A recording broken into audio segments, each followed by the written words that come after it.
I'm Sean, if you don't remember my name. I'll be talking about the level 1 data from the multi-angle polarimeters, and Mung here will follow up right after me and talk about some of the level 2 data and some of the, just show some examples of what you can do with it.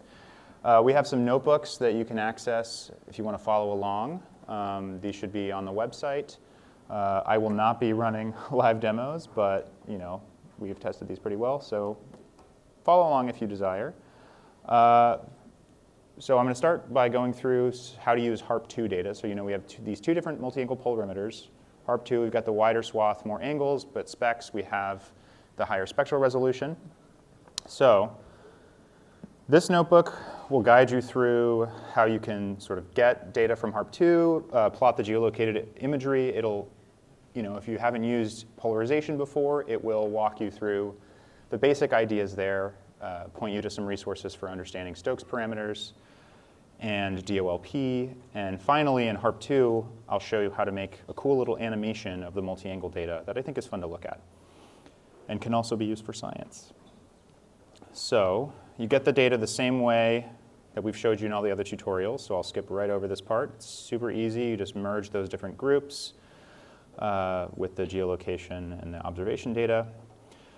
But now we should wrap our heads around what does it mean to look at multi-angle data.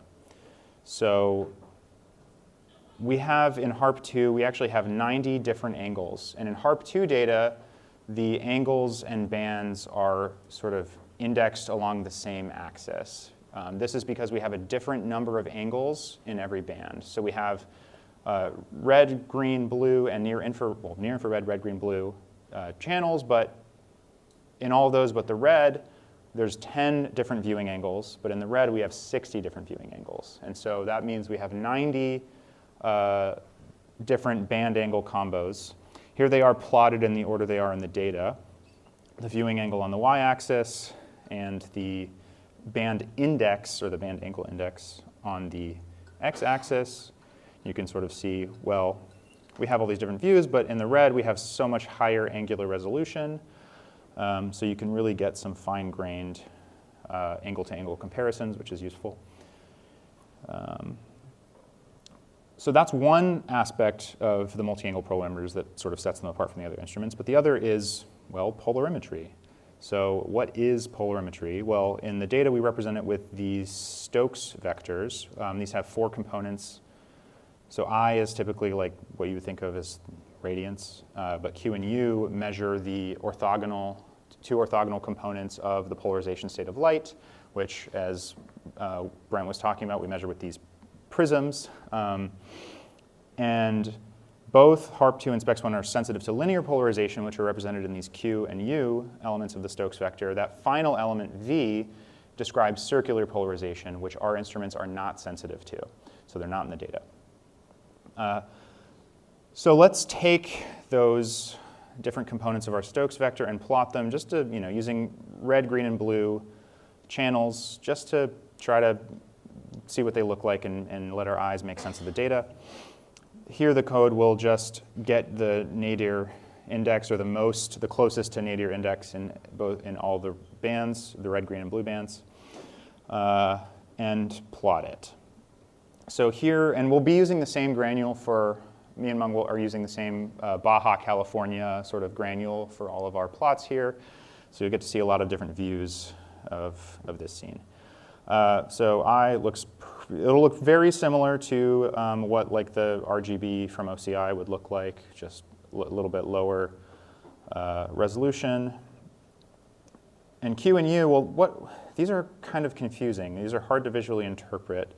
But we can definitely see that there is some sort of dependence on the location in the granule. And this is because these are very related to the scattering angle. And so as we observe the scene from different angles, we have different solar geometry, we have different relative to the sensor view. So we get this, you can see this very clear line in the middle of the granule as the scattering angle is sort of flipping from one side to the other. But let's try to take this and turn it into what's called DOLP, degree of linear polarization. This is where we take these 2 orthogonal components and we sort of get the magnitude of both of them And this is less sensitive to the direction because it's just getting this sort of total linear polarization at each location. Again, this is just at nadir. So we can see, well, this same scene, it's very brightly polarized over this ocean here, and that makes sense. And this will also vary a lot with different angles, but this is because water causes light to become linearly polarized, where a lot of other surfaces will just keep it in that random polarization state. So this information is, you have to combine it with an understanding of the angular geometry of your scene, but you can get a lot out of it. You can learn a lot about clouds. You can learn about the different, aerosols, and there's a lot here. It's just it's a little bit harder to visualize it and understand it in that visually intuitive way. Here we can just plot the same thing, mean DOLP, so mean the average over the whole image by the viewing angle. And we see this very strong relationship with the nominal viewing angle, and that's just because all this bright polarization over the water is sort of on one side of our granule because we're looking at a scene where one half of the granule is over the ocean, the other half is land. Also, we've got some code to help you convert from radiance to reflectance, just using the solar zenith angle and the provided f0. And even though these images look the same because the plotting is normalizing them before putting it on your screen, the values are very, very different, where the mean radiance value is much higher than the mean reflectance value. So this might be useful. And then we can look at, say, the mean reflectance by viewing angle. And then we can even plot it by solar zenith angle.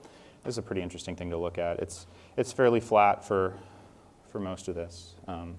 But we see some bowing, which is related to, and actually we see blue is having the strongest, I think here the strongest effect, which may be related to Rayleigh scattering.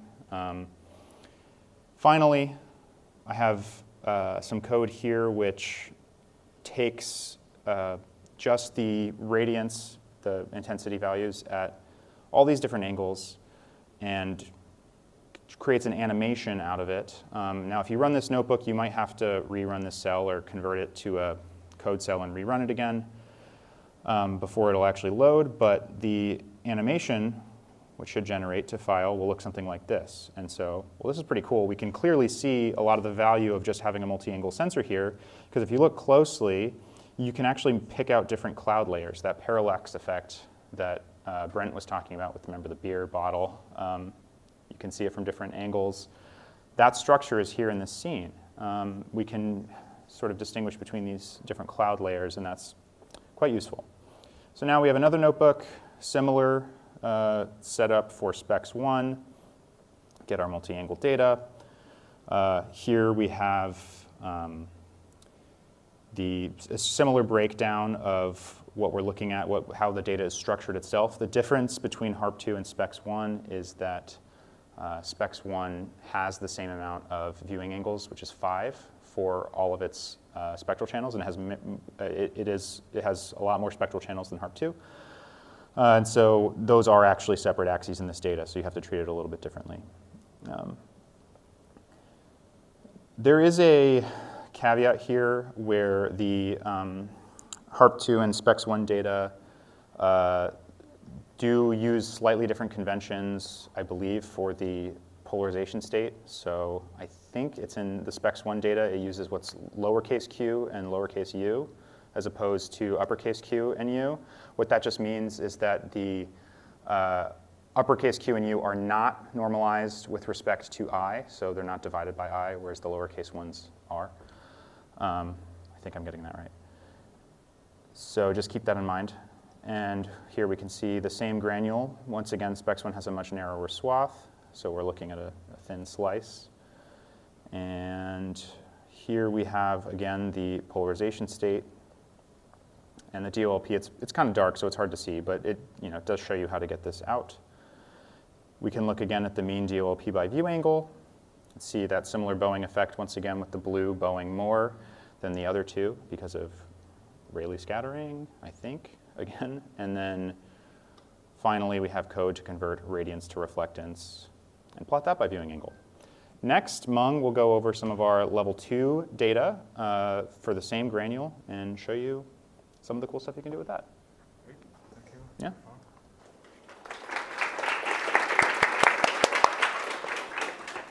So, okay.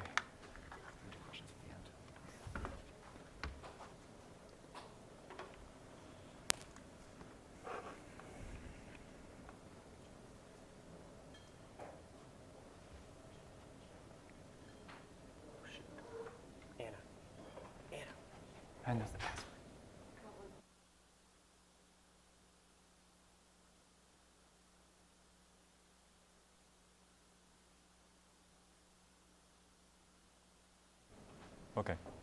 Okay, so I will just follow what Sean have talked about level 1 data. And there's a lot of information from the multi-angle polarimeters. And so we can get a lot of useful information about our atmosphere and ocean. Let me get to the notebook code, I believe. And then we have the, as you can see, we have all the notebook here, and we have HARP2 aerosol at level 2, and also HARP2 SPEX1 aerosol at level 2. Look at the HARP2 one first, if I can open this. Okay, great. So yeah, so there are not permits from HARP2 and SPEX1. We want to derive a lot of useful information, and for the algorithm development part, it takes us many years, and we are still working on that. And as you already learned from Lauren in the morning, right, there's several algorithms have been developed. For HARP2, there's a GRASP and FastMaple, and actually there's a third one. James is there. We have the combined algorithm in which combine HARP2 and SPEX1 together. And for the GRASP algorithm, we have also have the code in our system. We are currently implement the code, and you probably will see the product very soon. And right now, you probably already see some of the FastMaple product from HARP2. And if you haven't seen that, maybe you can think about whether that's useful for your future product. Basically, I will show you like what's the the basic stuff, how to get data and what data look like, and maybe make some pretty pictures. And for HARP2 level 2 data, it's a little bit different because we don't really have data on the Earth cloud, Earth data cloud. And so Ian figured out how to use the same tool, the Earth Access tool, to also download data directly from our data system. So you have the code here. Basically, you can use Earth Access and tools here. And there's a little bit of code. I don't know whether I make this bigger. Here, basically, you can provide the URL that's generic for all the page data, and then you just specify the name of the file you want to get, and you can get the name. Just you go to the page website, you can search all the data, and figure out which one you want, and basically you put them together, and you can download them, and so when you have this file downloaded, you can look at the basic data structure. Basically, there are like 4 or 5 data groups. And we have the geolocation data. That's basically give you the latitude, longitude. And there are also geophysical data. That's the most important part, which have those aerosol information there. And we also have a diagnostic data, which give you some of the quality flags and more details to evaluate the performance of the data. And there are also sensor band parameters to give you the wavelengths and all the other dimension information. So, and you can do the same thing as we have done before, merge the data together, and then we look at the details, what kind of aerosol product we have there, and I want to maybe group them together in 2 categories. One is aerosol optical properties, the aerosol optical depth, aerosol single scanning albedo, angstrom, and FAMO, the optical depth fraction. Is we use FMF. And so there's those optical properties. We also have microphysics, and those are aerosol size. We use the effective radial effect variance, and also aerosol refract index. That's for both fan mode, cos mode. You have real part, imaginary part, which give you the absorption. We also have the aerosol shape information. We call it aerosol spherical fraction. Basically, we assume aerosol is a mixture of spherical particles and non-spherical particles. And you can have some kind of shape information there. And also the aerosol fan mode volume fraction. So here we consider the volume fraction between each other, not the optical depth fraction. Just to give you another quantity to quantify the aerosol properties. And also we have aerosol layer height, so you give you how high the aerosol is. And there are also some other products also derived, and we have a surface wind speed. This is only for the ocean, and we have ocean chlorophyll A concentration. And if you're interested on the ocean color, we also derived the remote sensing reflectance from HARP2. And the difference is we have angular information. Basically, you have the bidirectional surface reflectance, but we only have 4 bands from HARP. Okay, so now we can look at a few of the variables. And here I just pull a few variables here, the aerosol optical depth, and single signal albedo, and also the fan mode volume fraction. And also the latitude, longitude, and their wavelengths. And there's a little bit code here just make a 2D plot and histogram. So we can look at AOD here, and you have seen this plot probably many times since the first day. And this all the same thing as Sean have demonstrated. And basically we see the AOD here, and we see there's the smoke and also dust here show up. And then we look at the absorption here. You can see there are 2 different regions with different absorption. And also with different aerosol size, actually. Here's the fan mode fraction. This is actually fan mode volume fraction. So we can look a little bit more detail because for aerosol optical, aerosol microphysical properties, and it's really challenging to retrieve. So you need to have enough signal. So that means if the aerosol loading is so small, you don't have much signal there, it's really hard to get reliable aerosol property retrieval. And we can just filter out those pixels with really small aerosol loading. And here I use just random value. Here I use 0.15. I remove everything smaller than this. And now you will see this. Basically, you see single signal albedo, but now you only see these 2 major events here. And you can clearly tell you have 2 different absorption. One, the one on the top, that's with the smaller value, there's more absorption. And the one below that, there's no absorption. And we can do that for the fan mode volume fraction in the same way. We see the top one, there's mostly smaller particles. You have fan mode volume fraction almost 1, and the lower one is almost all cosmos. So this is a really easy way to to figure out or have understanding aerosol types.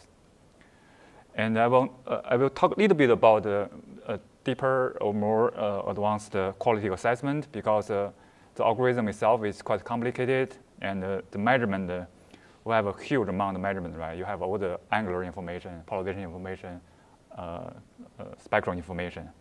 And the basic concept to the retrieval is we have a form model. So we understand some physics in the atmosphere and ocean. We know how the light propagates. And you can talk more with Peng Wang. We're basically using his form model.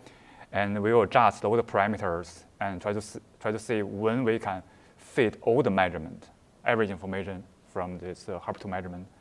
And so when we see the fitting is pretty small, almost as small as the uncertainty of the measurement itself, we tell us, okay, it's good, and we'll look at what kind of property we get. And so basically, there's 2 ways to look at how well the quality of the retrieval.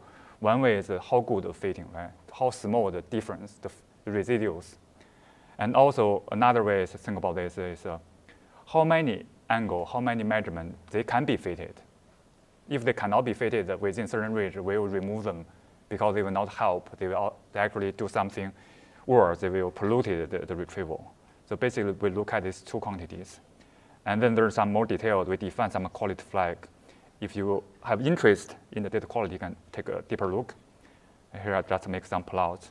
If we plot the chi-square, that's basically the cost function, how well we do the fitting. And you can see how they look like. And also you can look at the histogram. Basically, the perfect scenario, you have something really similar to a normal distribution, which is centered at 1. But right now you can see they're slightly bigger than that. So that means something we cannot fit that well, but already pretty good. And then we can look at more details, look at how many number of angles or measurement can be fitted for reflectance and polarization part, and where they are. And you can see there are some structures. That means some region we cannot fit very well, and that depends on where you are. And here a little histogram. That means we can fit majority of measurement. We have 90 angles from HARP2, right? And but there's still somewhere, for example, at edge, there are not that many angles. That's because it's too close to the side, and the measurement didn't really have that many angles. So you naturally don't have that much information. And there's also something different for the polarization part. You see like how many angles we can fit here. And in this case, and we fit a little bit less than the reflectance. That means we still have something to understand about polarization measurement. And then you can also look at the quality flags here. And basically, there's a way to summarize this number of available measurement and chi-square together, give you some kind of overall quality. And there's also something even more detailed. So I don't know how many of you think about the 3D cloud and how you deal with aerosols close to the cloud. You can only see the aerosol at certain angles, but other angles they get blocked by cloud. Okay, those pixels are still useful if you can screen out this cloud edge. And here I have some kind of data mask called mask reflectance, mask degree linear polarization. Those have an angle dimension. So basically, this angular data mask, which can tell you like how we kind of deal with measurement at each angle, which may also indicate the data quality itself if there's any calibration or other issues. And you can play with this. You can put a different number index. This angle index is the same as what Sean have shown in the level 1C data. We follow the same sequence. You can look at them, how they look like. Maybe you understand, maybe you know something there, I don't understand. So yeah, so this is a very good way to understand data itself. And let me see. We also have the specs1 data. If I can go back.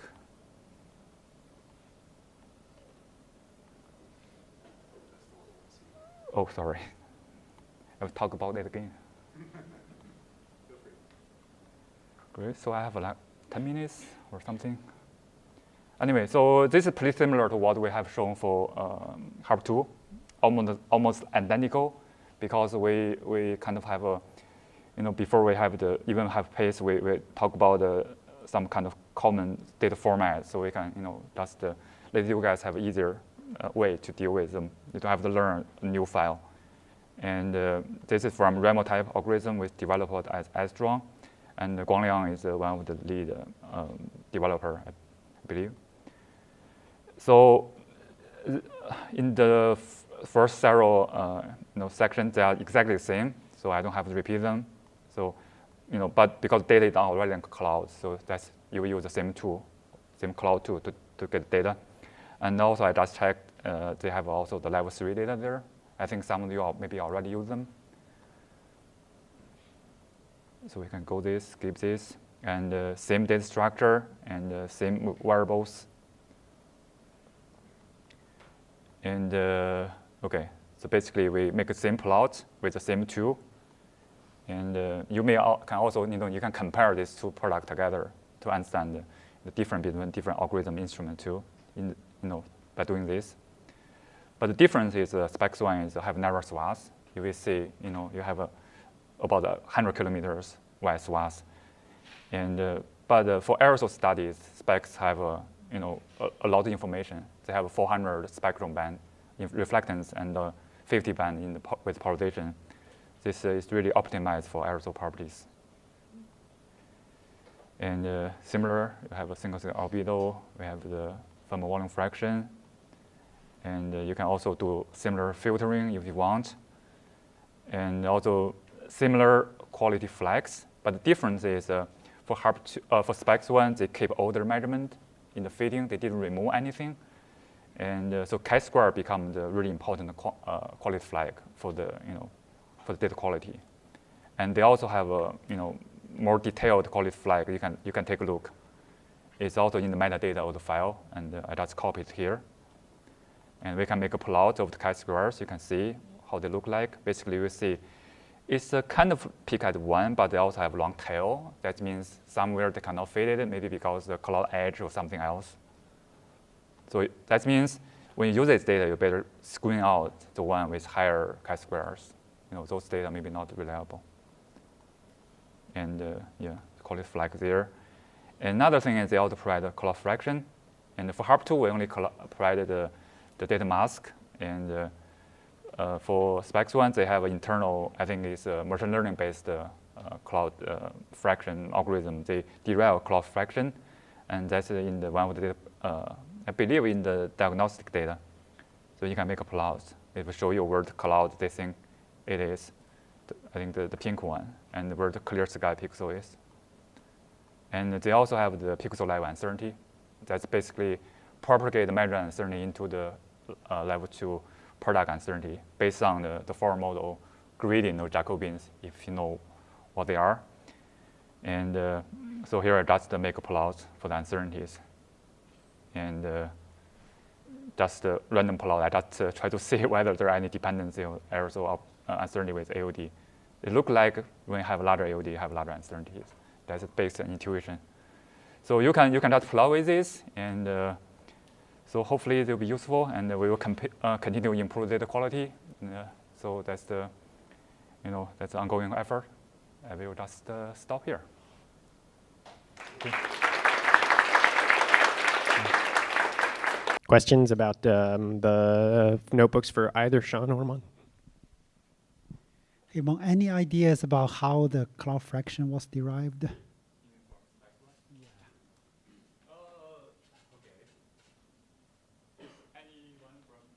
Strong know about that from Specs team.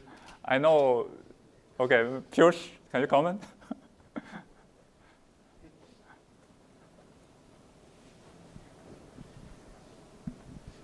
So yeah, the cloud fraction is a very unique. It's retrieved from the neural network. So that neural network is trained based on the geometry, along with the cloud fraction equations. So it's not just the data trained model, but it's data plus physics trained model. And yeah, we have a paper published on the cloud fraction neural network also. We have compared with the MODIs also. We found this is better than the MODIs. So yeah, this is all based on the neural network based. So it's not just a retrieval, but it's from the neural network. Yeah, we also have a OCI cloud fraction product that's in the ancillary data. So I think there's also plan to compare. We haven't talked about we haven't talked about clouds that much, but I think we have at least 1 or 2 notebooks available in the same place here, right? I mean, if I put them. Your notebook is in there. Yeah.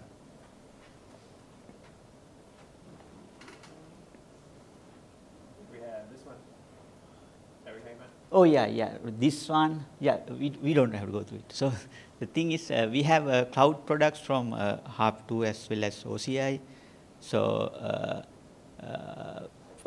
as the one that you can see here now, it's for the HARP2 cloud product. So if you are interested, you can go there.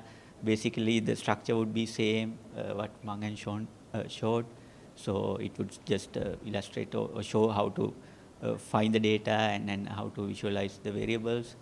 So maybe particularly many of you would be interested about OCI Cloud Mask, because I know like some of you are like more like want to keep away from clouds than like looking into the clouds. So you might be interested about looking into OCI cloud masks. The one thing I could mention,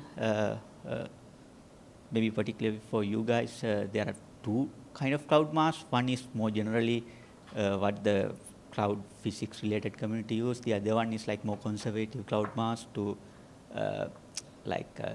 conservatively pick cloud free pixels. So that is something you guys might be interested about. So in summary, there would be 2 notebooks summarizing the cloud products as well from OCI and HARP2. Yeah.